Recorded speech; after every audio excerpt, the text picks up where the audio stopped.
Bible చదవడం కూడా ఒక మంచి ఫన్‌తో కూడినటువంటి యాక్టివిటీ అని మీకు అర్థం కావాలి అనంటే ఖచ్చితంగా ఈ బైబిల్‌ని తీసుకోవాలి. Thomson chain reference Bible. ఇది 100 ఏళ్ల క్రితమే ప్రింట్ అయినటువంటి బైబిల్ ఇప్పటికీ మార్కెట్‌లో ఉంది.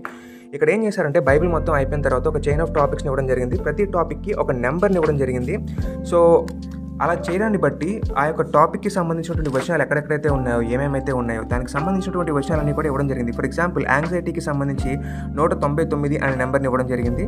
సో, అలాగే యాంగ్జైటీకి సంబంధించి ఉన్నటువంటి వచనాలన్నీ కూడా ఇక్కడ మనకి ఇవ్వడం జరిగిందనమాట. ఇది ఎందుకు ఇంపార్టెంట్ అంటే ఈ నంబర్ సిస్టమ్ అనేది మనకి చాలా బాగా హెల్ప్ చేస్తుంది. ఫర్ ఎగ్జాంపుల్ బైబిల్‌ని ఓపెన్ చేసినప్పుడు లెట్ అస్ సే మనం ఇక్కడ చూసుకున్నట్లయితే మనకి ప్రోవర్బ్స్‌లోకి ఇక్కడ ఈ వచనం చూసుకుందాం. యెహెజ్కేలు 44లో ఇదేమో ప్రోవర్బ్స్‌కి సంబంధించినటువంటి వచనం అని చెప్పేసి ఇక్కడ ఇవ్వడం జరిగింది. అది 2904 అని ఉంది కదా. సో, ఈ యొక్క నెంబర్ దగ్గరికి వెళ్ళిపోతే ప్రోవర్బ్స్‌కి సంబంధించినటువంటి వచనాలన్నీ కూడా మనకి క్లియర్ కట్‌గా కనిపిస్తూ ఉంటాయి. అంత మాత్రమే కాదు, ఈ ప్రోవర్బ్స్‌కి సంబంధించి మొత్తం లిస్ట్ ఆఫ్ నెంబర్స్ మీరు తెలుసుకోకూడదు. బట్ కేవలం నెక్స్ట్ వచనం మాత్రమే మీరు తెలుసుకోవాలనుకుంటే ఇక్కడ చూడండి ఇంకోటి క్రాస్ రిఫరెన్స్ ఇవ్వడం జరిగింది. యోహాను 16:25కి వెళ్ళిపోమని చెప్పారనమాట. సో, మనం ఇప్పుడు కనుక యోహాను 16:25కి వెళ్తే మనకి ఇక్కడ మళ్ళీ ప్రోవర్బ్స్ అనేటటువంటి ఒక ఇది ఇవ్వడం జరిగిందనమాట 2904. సో, ఇప్పుడు మనం ఏం చేయాలి, 2904 దగ్గరికి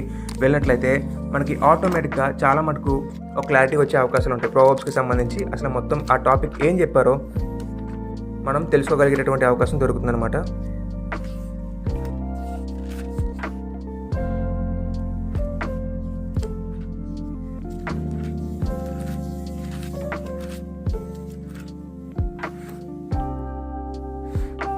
చూసారా 2904 ప్రోవర్బ్స్‌లోకి వస్తే ఇక్కడ జనరల్ రిఫరెన్సెస్ అని చెప్పి కొన్ని ఇవ్వడం జరిగిందనమాట. సో, ఇలా మీరు ప్రతి టాపిక్ని సంబంధించి మీరు స్టడీ చేయొచ్చు. అది మాత్రమే కాదు, 100 ఏళ్ల క్రితం వచ్చినటువంటిది కాబట్టి అప్పట్లో ఎలా ఆలోచించేవారో కూడా మీకు తెలుసుకోవడం అనేది చాలా ఇంట్రెస్టింగ్గా అనిపిస్తుంటుంది అనమాట. సో, మీరు ఇక్కడికి వెళ్తే చాలా మటుకు యెషయా క్రీస్తు గురించి ఏం చెప్పాడో ఉంటుంది. ఆ తర్వాత యోహాను క్రీస్తుని ఎలా ప్రజెంట్ చేశాడో అది ఉంటుంది.